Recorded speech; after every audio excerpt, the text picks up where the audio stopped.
Welcome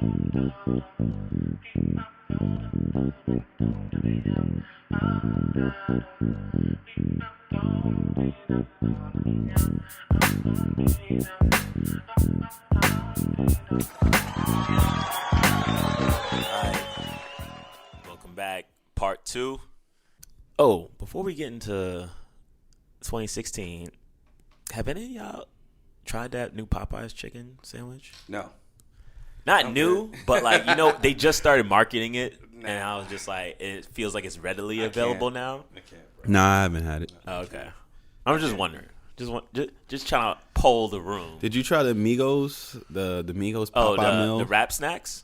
No, they have a Popeyes meal. Oh, I didn't know that. Yeah. It comes packaged Yes. with Migos stuff or something like that. When you open it, it say, Mama! Hey, my wife worked at a media company.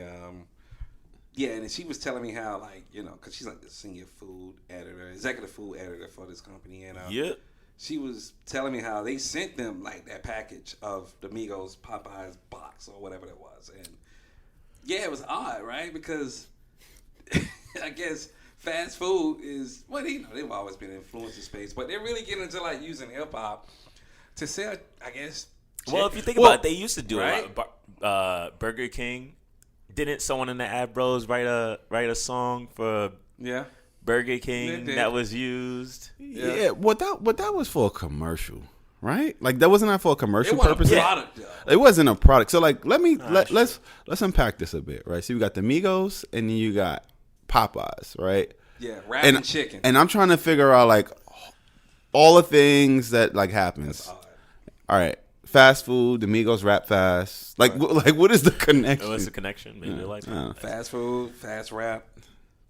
I don't know, man. I mean, it's all disposable. Rap and chicken. That's my connection, bro. I guess, man. The motherfucker's hot. I ain't mad at the. Hey, Migos, get your checks, man. Get your money, man. But to answer your question, I live with I don't even want to call her. I'm afraid to even call her a foodie because that's how serious her and her little friend. Her people's about the food. Yeah. They don't even want to be called foodies. Foodies are like... don't call them foodies, No, bro. but I was going to say, aren't foodies like mixologists? Like people who aren't really... I don't know about them motherfuckers. Food. I don't know about them. What's the proper term? I mean, I wouldn't. I feel like foodie is like you're an enthusiast. They just love... And you blog about it. They're kind of quasi-purists, but not really, but somewhat. Yeah. But they don't like the term foodie. However... I'm not eating Popeye's chicken when she cooked really good, I'm not gonna lie, chicken here. So I'm not eating that shit. You guys are the nicest hosts I've ever been. Place I've been to. You guys are the nicest hosts. And your wife cooks delicious food. Delicious chicken. I would second that. All right. Thank you. Jumping into 2016. Yeah. Just to recap, last episode was part 1 of I'll look back at the decade. And you start to see this change with social media starting in the early 2010s. And you start to see like influencer culture start to build. You start to see people giving their opinions and talking to brands on social media. You start to see kind of where we're going to talk about now. People start to tweet brands and brands start to react. And it becomes more of the consumer is involved in the conversation, whether it's the brand or the entertainer or the politician. So yeah, I'm gonna jump into 2016, and then there's some ad talk we can get into because I also pulled up best and worst ads of 2016. All right, 2016, you start to see Barack Obama's second term is ending. Yeah. He's the first president to visit Cuba since 1928. Yeah. What else? Panama Papers is published. Prince died that year. Oh shit! Damn. Yeah, I remember that. Yeah. R.I.P. I remember that. I was Prince, the king.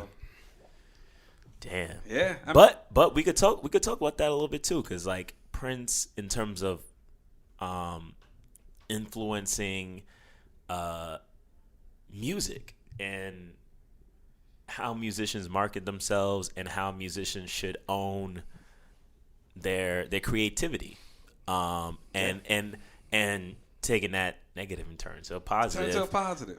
If you look at how nowadays and even at that time in 2016, people start to try to own what they're making. Like, I don't want to just make a show or do comedy on Instagram and give it to you. I want to own it. Right. I want to bring you to my channel, my YouTube channel. Okay. Or bring you to my platform. The biggest and get money directly. The biggest artist on the planet. That same week that Prince died, Beyonce dropped Lemonade. The same week. That was on my list, but yes. The same week, right? So. And she did a 1 hour film on HBO. 1 hour film, and you can only stream Lemonade on Tidal. So, which she partially owned with her husband, Jay-Z. So, yeah, you did. Isn't that the same year Pablo dropped? Yeah, check that. I'll double check. And the only reason why I say that is because those were two big events with Tidal. Check that while I talk about that, right? Yeah. But yeah, I mean, so just to kind of figure out if you're saying with this idea of artists or people owning their engagement or their content or whatever, yeah, I mean, Beyonce dropped Lemonade the same week as Prince died. It went viral. A lot of people signed up for Tidal or they bootlegged the album because they couldn't get it because it was only on Tidal, right? Yeah, so in addition to that, the story involved with Lemonade. That's another thing. It goes back to where we talk about narratives, right? Like, I don't know if this is true, but according to Lemonade, this is her talking about, like, you know, issues going on with her and Jay in terms of their marriage. Allegedly. Does that moment begot, like, the beginning of the super influencer 2016? I think Maybe? the super influencer definitely, I would say that year, but I would say because he dropped that album out of nowhere. I wouldn't say those two albums started it, but I would say if you look at marketing as a whole, if you look at Donald Trump winning the presidency that year, and again, not to put them all in the same bucket, but we're just looking at it from a marketing perspective. Donald Trump becomes president that year. You start to see an incline of how people who influence the culture start to market themselves. Right. Yeah, and then also too, like with The Life of Pablo, right? Wasn't it some conversation about, oh yeah, like this album was supposed to live on Twitter and he's remaking it and he's like letting out versions and up. I think when it started, it was only supposed to live on Tidal, allegedly. Right, but that whole conversation to me, this has never been, that whole conversation was corny to me. Like like people who were like vouching for that, for like reasons for bad music. I'm not saying that the album was bad per se. It was not polished. It was not polished, right? So, and he released something he released an album that wasn't polished, and he basically updated it like it was software. Well, that's the thing I liked about it. I think you talked, well, also 2016, isn't that when we launched the pod? I gotta double check. Something like that. I thought that was kind of cool, but I get what you're saying. Like, it's gimmicky to that shit's corny. Okay, like I appreciate it. So I want my fries and it's gonna be halfway done, or you got like send my fries food back. Is different. Like, no, food got to be a certain. All right, so I watched the movie and like they had like this uncut, edited version, and it's like no, like put it all in the movie. Like it wasn't good enough to make the movie, so now I have to see. Like it didn't make the movie for a reason. Right. I mean, that's where you got director's cuts though. But that's different. Yeah, but you get that after. You don't get that before. All right, yeah, that's true. Nah, it's true. You could have did like a I'm not hating. And one thing I'm not. Well, maybe I'm kind of hating, but hate is good. But it's you know what? I don't like that term. I hate that when people give a unpopular opinion or maybe a popular opinion and then they be like, nah, you just hating. I appreciate that. I don't like that. I used to say that sometimes. It's a point of view. But then it's like everybody should have their own point of view. Yeah. If you agree with it, you agree with it. If not, then I'm just saying, like, so as an advertiser, right? Any product that I have to hand off to a client, any client specific work, like I can't give them work and having them buy into an idea or buy into like a campaign or initiative or whatever, right? And it's like I send them over a deck and it's like halfway done. It was like, oh yeah, such and such, Steven, yeah, like we're still working through the deck but like we'll have it updated by like no, like I'm like, what is this? Like, right? So it's like I don't know. So I looked at it because that's how my world is. Like I exist, like the way my mind think, it exists as like a person, as an advertiser, and like we do client services and we hand off products, and it's like you don't give, like, yeah, you might pitch an idea, but you don't give a product and it's not finished. So that's what kind of threw me off about it, I guess. I mean, I agree. I agree, but I think you start to see this pivot in culture. But nobody's done it since. Well, that's what I was. That's true. Nobody. I mean, that was cool for that moment. Well, not that. But what I was going to say is, you start to see this pivot of, and again, not to compare him to Donald Trump, but you start to see his pivot of, we'll figure it out as we go along. But that's the technology approach to things. Like, you release these things with bugs, and you get all this you update it with you do it with the next user update. feedback, and then you update it with the next one because of what people are saying about the current one. So that does become more like a product approach versus this is finished art or unfinished art, or this is what it is and I'm not changing it. But it is more of a technology approach to shit, and you can almost see that like with not beyond an album, but you see that in campaigns, you see it in presidential campaigns, you see it in like definitely like technology, you see it in cars, so you see it in everything. So speaking of seeing it in campaigns, I'm just gonna throw out a few ads that stood out in 2016, and then we could jump over to 2017. So pull up this ad, this link from Adweek. Apple Music's Taylor versus Treadmill ad pops up, and that reminded me that was the year. I don't know if that was the year that Apple Music started, but I think that was definitely the year where Drake had the commercial where he's pumping iron and he plays a Taylor Swift song. And then the opposite, Taylor Swift's in the gym, she's running, she plays Jumpman. And, I feel like you start to see this push towards, I think you mentioned in the last pod, or maybe you did it before the mic was on, you start to see this push where a lot of brands are moving more towards influencer culture. So instead of having some normal woman run in the gym and play Drake music as she probably would, right, you start to see this superstar. And, you look at her Twitter following or her Instagram following, and she has a lot of people. And you're like, this is the person who I want to promote this brand or this kind of piece. What you feel about the ad? I thought it was cool for the time. It felt corny to me. Yeah. What about you, Rose? I don't remember it. See, that's the point. It's not memorable. It lacked a real story. I remembered it only because I looked it up, but you had to Google it. So 2016 was the year that Paul, I don't know how to say his last name, but Paul switched from Verizon to Sprint. Yeah, that guy. And I think that kind of ties back to influencers starting to be more important with brands, because you see this guy who was with Verizon, Can You Hear Me Now guy, and then was he an influencer or just really popular? I don't know if he was an influencer, but I would say that was a popular line. It was a bold movement that everybody knows, and Can you hear me now, as opposed to Can you hear me now? Good. Yeah, and then he jumps to Sprint. Yeah. So I guess that ties me to the question: as we go into the second half of the decade, are brands that important, or is the person promoting the brand important in terms of like getting market share? Yeah, I think they go hand in hand. Because this person per se is, you probably wouldn't be able to recognize them without the brand, right? So it's like you got this guy, Can You Hear Me Now?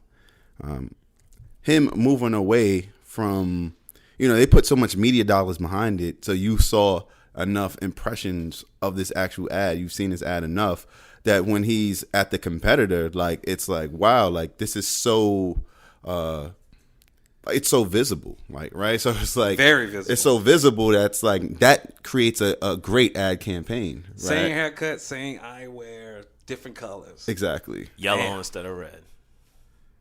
Yeah. All right. Yeah. Moving on to 2017, and you start to see in the middle of the decade this shift of people's opinions leading brands versus brands leading the people, and you see that with because we didn't mention in the first part one, Black Lives Matter kind of start to bubble. 2013, 2014. 2013. It said, according to Google, it's founded in 2013. But like with all of the shootings of unarmed black people of color, right? Which at some point is going to connect to what's going on right now with Cap, but we'll get to that in a second. But yeah, you start to see, but that's the point. You start to see people get involved in the conversation because they're like, you know what? As social media bubbles, my opinion matters, and I'm gonna take. And if you don't want to listen to my opinion brand, I'm gonna take it away. Two big things that happen outside of marketing is Jay-Z became one of the first rappers inducted into the Songwriters Hall of Fame. When did 444 drop? I think that was 2018. I'll look that up. And then also in October of 2017, the New York Times publishes investigation into sexual harassment behavior by Harvey Weinstein. So you start to see this movement into the Me Too movement and everything. You guys have anything you want to... Is 2017 like the official start of what we call cancel culture? Maybe? No? I would say... Because cancel culture I would say it might have started to bubble in 2017. Up, especially with the whole Me Too movement. It almost kind of... coincides with each other, right? Like a lot of people start trying to counsel people, around about the time of the Me Too movement, right? Like it's almost all of those movements is just kind of folded into each other, So I mean, because 2016 nobody was getting counseled. 2017 motherfuckers was definitely trying to get up out of here, right? Like so that's between dumb shit that Ye was saying, because what Life of Pablo came out in what? 2016. 2016. Yeah. He said that dumb shit in the late part of 2017, or was it 2016? When he canceled his tour.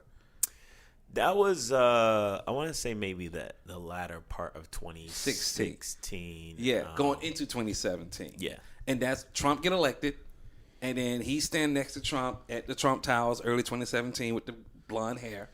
No, I think that actually happened. When did that? I think Trump got elected in 2016. Yeah, he gets inaugurated 2017.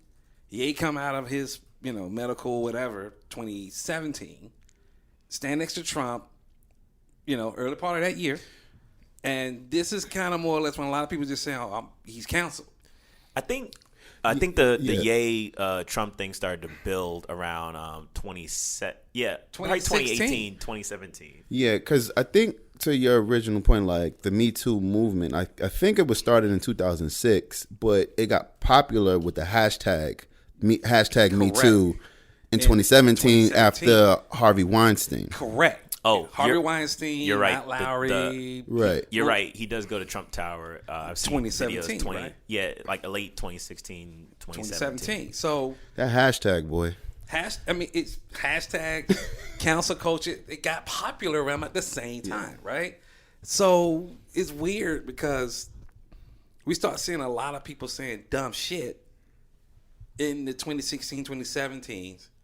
And then, because of social outrage online, this ideal of canceling people more or less started getting popular. And not even just with people, with ads. Because that Kylie Jenner shit came out in 2017, right? The Kylie Jenner Pepsi ad, that was 2017. Yeah. So, again, this is Black Lives Matter, after the police brutality shit going on.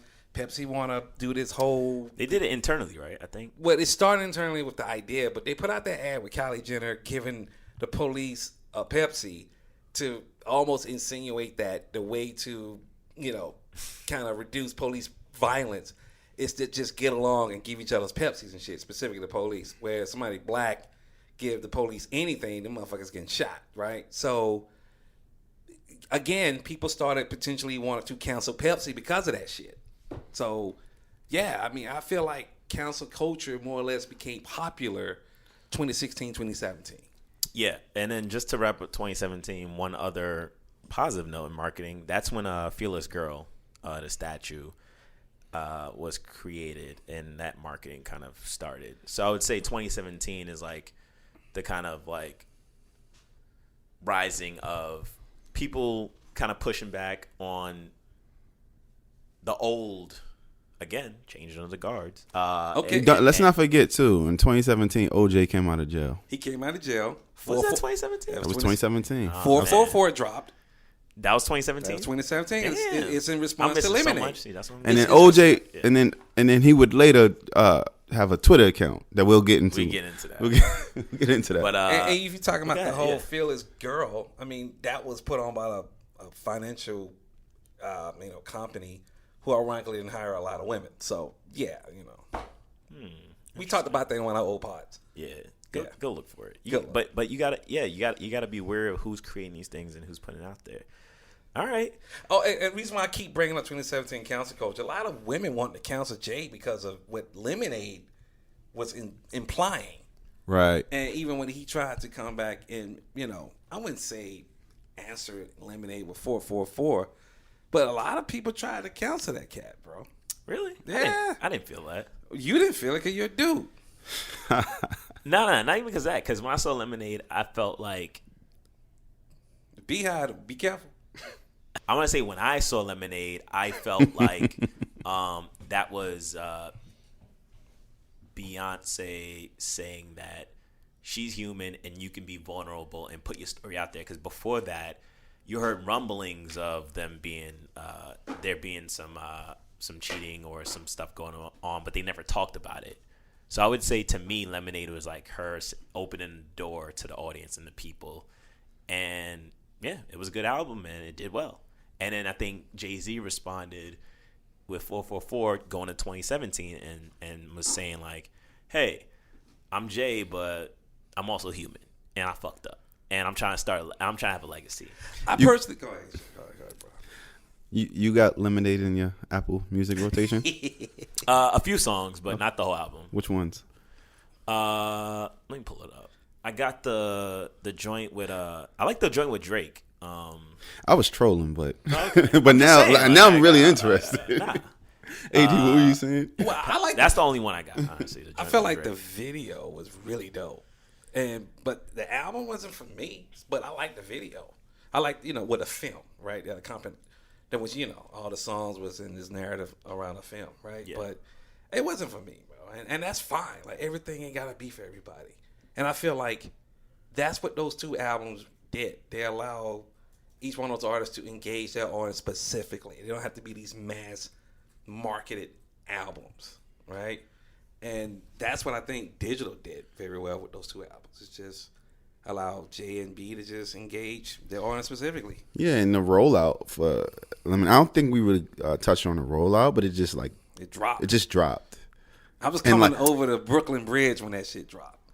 Yeah, and just the impact, because I felt like she dropped it at midnight. Something it was late or something. When it was in the daytime. Oh, was it in the daytime? Yeah, I thought she dropped it at night. I was with Nicole. I think there was one ad a week before that popped up, and he was like Lemonade, Beyonce, HBO. I think you're right, but something like that. When it finally dropped, literally, I was in a cab coming over the Brooklyn Bridge, going somewhere with Nicole and a couple other people's, and it dropped. Mm-hmm. And it was like, oh, okay. That's what we're doing. Wow. Yeah. And shout outs to Mellow X. He's a creative who was super there was a lot of people, but he's one of those creatives who was super involved with the Lemonade video. Word. And he has a really dope, innovative style, and he's one of those people behind the scenes that I think you don't really see who was involved in a dope project. So I found that out a while ago. I actually met him once, but he was a super cool, Word. super dupe cat. Produces music, does create a lot of creative shit. But yeah, jumping into 2018. So we're getting close to the end of the decade. 2018, a lot of shit dropped. Shit happened, bro. A lot of good stuff, a lot of bad stuff. We're gonna kind of jump around to a bunch of different stuff. Hold on, let me just pull this up. One last thing. 2017, because this leads in 2018. Kendrick Lamar's "Damn" dropped. That was 2017? Yeah, 2017. Which was, great album. I think one of his best albums. Going to 2018, Kendrick wins Pulitzer Prize for "Damn." I think he was the only rapper to win a Pulitzer. Apple becomes the first American public listed company reached 1 trillion. Insane. Black Panther, first film shown at a commercial cinema in 35 years in Saudi Arabia. And also, everybody, if you live under a rock, you should know the success of Black Panther. Yeah. I think it hit $1 billion. It did its job, bro. People was dressing up in cosplay. I never seen black people to me dress up in cosplay to go see any movie. Anybody who went to the theater in the dashiki, it was real, bro. That was too much for me. But it's cool. That's influence, though. That's true. That's real influence. Disney couldn't have paid for that. So 2 other things, and then we could talk about They couldn't. Think about Disney could have never predicted that, or even like get any agency to like come up with some type of experiential idea that gets people to dress up like African, like, you know, regalia and shit. No, they never did that. Like, only social media did that. That is true. Only social media. 2 other things that lead to, I think, keeps adding to our narrative of the individual marketer and building kind of brands around this. Yeah. Streaming music overtakes CDs in 2018 for the first time, according to IFPI. Not sure what that acronym stands for. Really? Yeah. Yeah. Wow. I mean, streaming was big, but I mean, I guess CD sales were still real, though. I think we talked about it. Apple Music started to bubble 2015, 2016. Right. Spotify was out there. So, I mean, if you think about it, it makes sense. And more people got, you know, smartphones. More maybe people got online. When we're saying, I would say a few phones probably started to give out more unlimited data. Exactly. So it's like easier to stream. Yeah. Yeah. Because like when we're thinking about this, are we saying that like the streams were like? Are we saying like the streams actually like beat out CDs, or we're saying like worldwide sales of worldwide sales? Gotcha. So what it says according to that makes sense. That makes sense. Overtakes worldwide sales. Yeah, I didn't hear it worldwide. Oh, my bad. That's why. And then our favorite creative, Childish Gambino, dropped "This Is America" 2018. Yeah, I remember that moment. Saturday Night Live, man. That was a couch moment almost, right? That was a good rollout. It was. Let's just pull that from 2018, and we could jump into the last year, 2019. Donald Glover, his rollout marketing of "This Is America." Let's talk about it. I thought that was a great marketing movement in terms of how he did that, and then also he had the show of Atlanta kind of going on around same time. Same time, yeah. Yeah. What's your looking back at it and the success of that? I think we did really well. Like we covered this topic really well. Going back on like a previous Abros episode. But I feel like, you know, we all shared pretty much the same sentiment. Like it was just so disruptive. Timely. It was timely. It was disruptive. Yeah, man. Like I still feel the same way about it. Like it told a good story. It really did. It still was like something that told a really good story. Mind you, music typically can do that. I just feel like music, for like the betterment of the last 5 years, didn't really, I mean, either roll out around music and didn't tell really good stories, right? Like this told a very good story of what's going on in the country, and it debuted on Saturday Night Live, and it took over the internet. Like, it did its job 3 different ways. I feel like it told, to your point, yeah, it told a good story, but it also was images and like a capsule of like 100 years, like the last 100 years, like up until now, like the dances that he did, right? Like he executed, whether if it's something that young kids, like dances that young kids do today, and then even like some of the events that was happening in the video with the pale horse, and just like I feel like it just captured America, like the last 100 or so years, like in 4 minutes. Let me ask a question. Do you think Donald Glover was influenced by Get Out? Because Get Out came out, what year? Let's go back. I think that was 2016. Get Out. Let's just look real quick. Because just looking at how, 2017. 2017, yeah. Right? So just looking at how Jordan basically created Get Out. I mean, he's just that kind of writer. He create these things that make you have to almost look at it multiple times It had a lot of Easter eggs in it, a lot of references of different things. And I almost feel like if Jordan Peele, right? Mm-hmm. Yeah. If Jordan Peele had to direct a music video, I feel like he would have directed that video.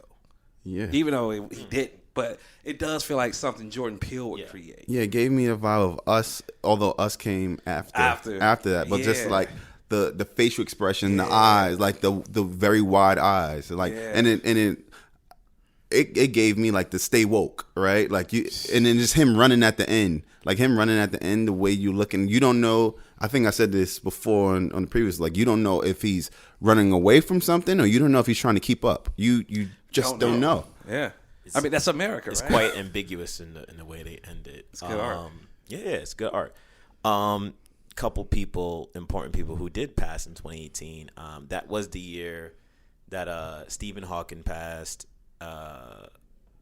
XXXTentacion died that year, or he's murdered, if you want to be politically correct. Stan Lee died, and Aretha Franklin died. Stan Lee? Stan Lee, the writer, comic book. Stan Lee. Yeah, Stan Lee. Stan Lee. Oh, my bad. Stan Lee. The Stan Lee. Which is, if we're talking about storytelling, phenomenal. One of the most phenomenal storytellers in comic book history, but an interesting point that I want to use to take us to 2019. I want to do more research on it, but I was talking to a comic book enthusiast, and he was like, he asked me, why do I like Stan Lee? I was like, because the stories he told. And he was like, if you research it, if someone knows the answer, correct me. But allegedly, Stan Lee didn't really draw he wasn't the original author of all his comic books, and he didn't. Yeah, really Jack draw. Kirby and all those guys. So he had like a good team behind him. Yeah, but I might take that. It was it's like a Bill Finger effect. What's the guy? Batman? Is his name Bill Finger? The guy who did we could take this out, but like there's a Hulu series about the guy who like actually wrote all the original Batman stories, but then he kind of I thought it was Bob Kane.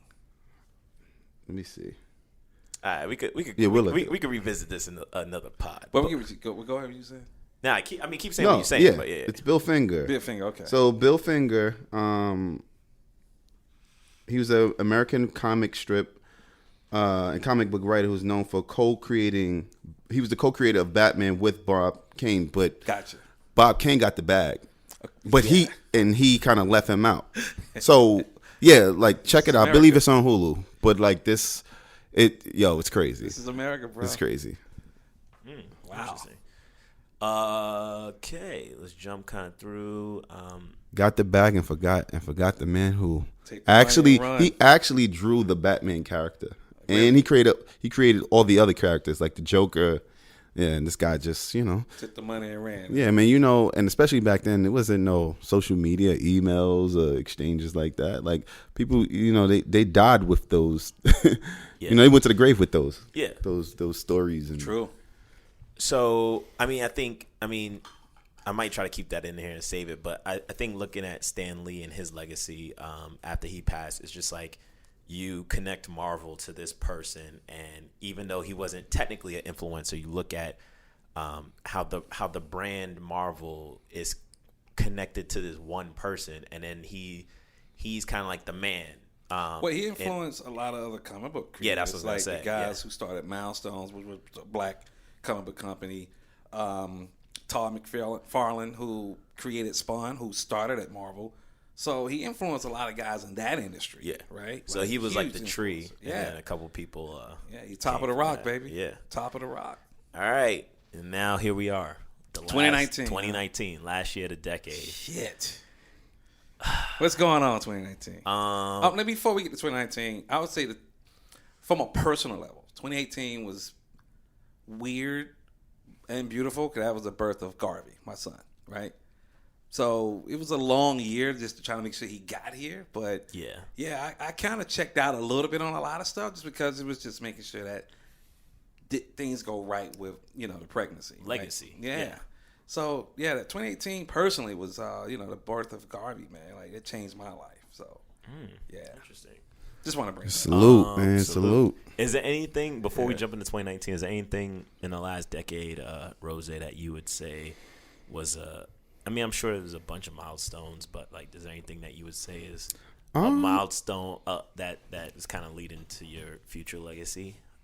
To me personally, I don't want to get too personal about it, but I mean, I just think the impact of like, if we take a look back at this decade, like the 2010s, I mean, if I had to define it, it would be like the decade of like comfort and like just easy access, right? Like we've been able to, prior to this, I mean, you know, we've seen some flashes with it between like social media, as well as we've seen flashes with like, you know, just technology, but like the fact that I can hail a cab, I can, you know, order groceries, I can watch a movie, I can stream, like, you know, like that was very impactful. You can cancel somebody. You can troll. You can do whatever you want to do pretty much. I mean, at this level.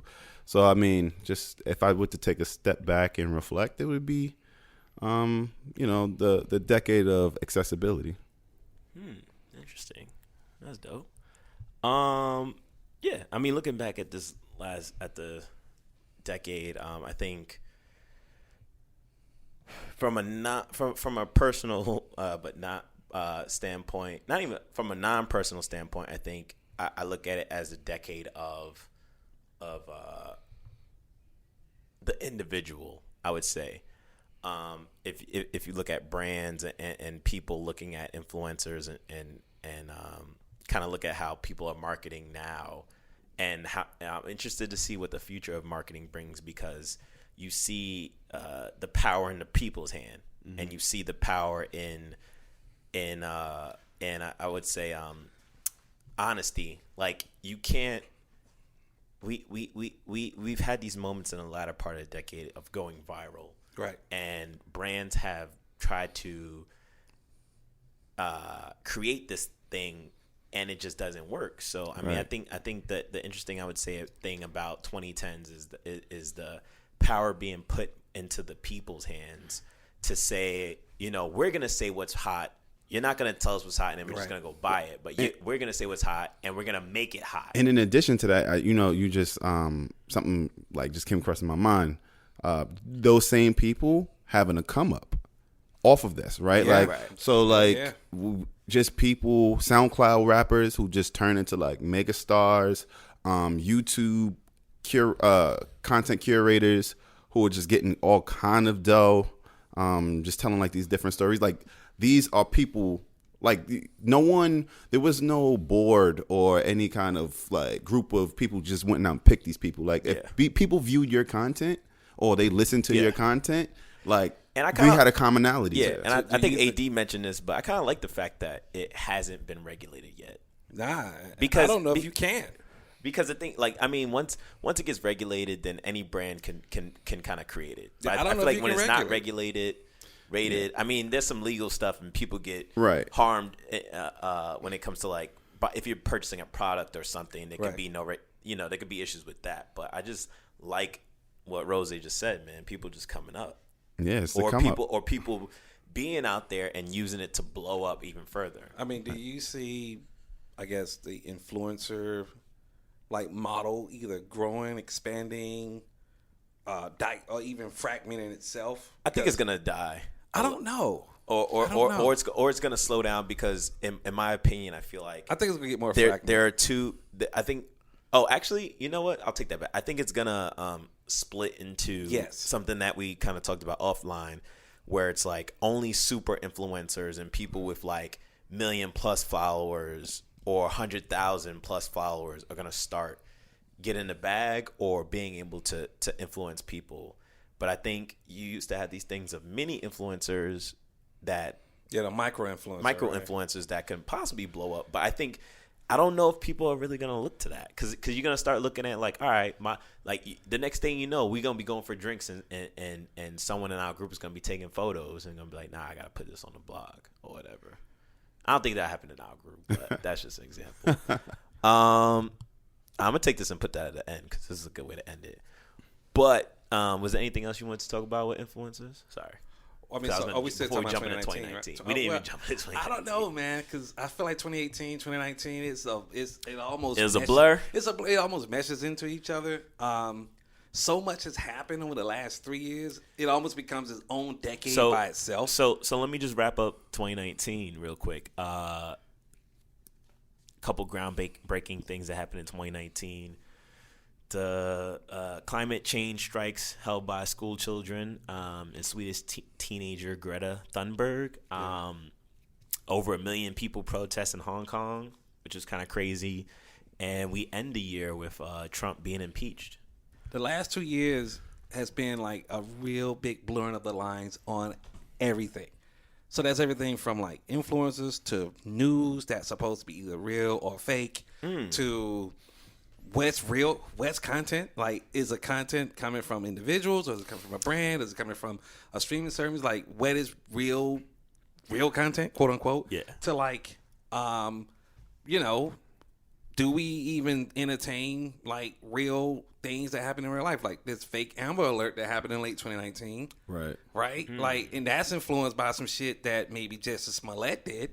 Right? Like, it's like everything is just blurring the lines. So and everybody that's doing crazy shit, it's not just random people on YouTube. It's everybody from a super influencer down to the dumb motherfucker on the corner just saying stupid shit before they jump on a bus.